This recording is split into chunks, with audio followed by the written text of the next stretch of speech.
Il ne faut jamais enterrer Peter Sagan, jamais. Attendu au tournant après son mauvais début de saison et son raté complet survenu vendredi lors du Grand Prix E3 à Harelbeke, le Slovaque est allé chercher son deuxième succès de la saison avec autorité, lors de Gand-Wevelgem.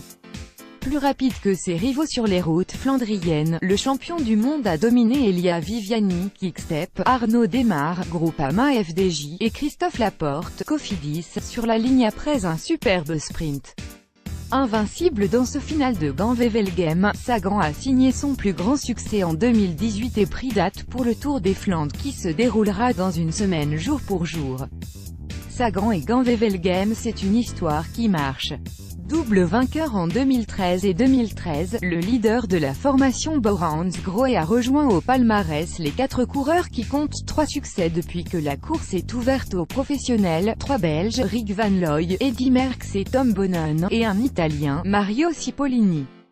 Il est même passé devant Merckx dans le tableau sonneur de la course grâce à un podium supplémentaire. Sagan sur la semi-classique, c'est donc 3 sacrés 6 podiums.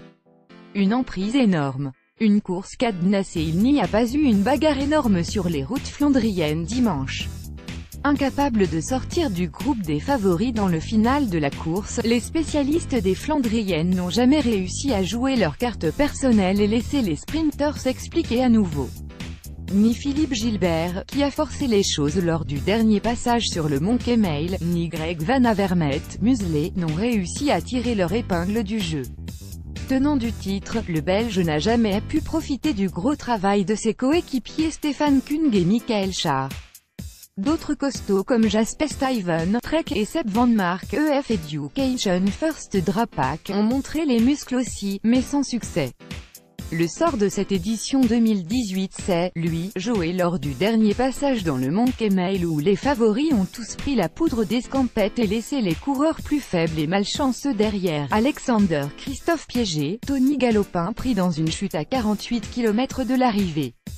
À la sortie de la dernière difficulté du jour, un énorme groupe de 23 hommes, où figuraient la plupart des prétendants au succès et une poignée de coéquipiers, a fondu sur l'échappée du jour, reprise à hauteur d'Ypres à 17 km du terme. Cadenassée, la fin de course n'a rien proposé de plus qu'une observation générale et des mots doux entre Sagan et ses rivaux qui n'ont pas voulu collaborer avec lui. La suite, on la connaît, c'est Sagan qui a pris son mal en patience et fait jouer sa vitesse lors du dernier kilomètre. Il était le plus complet. Plus que jamais, cette course lui correspond.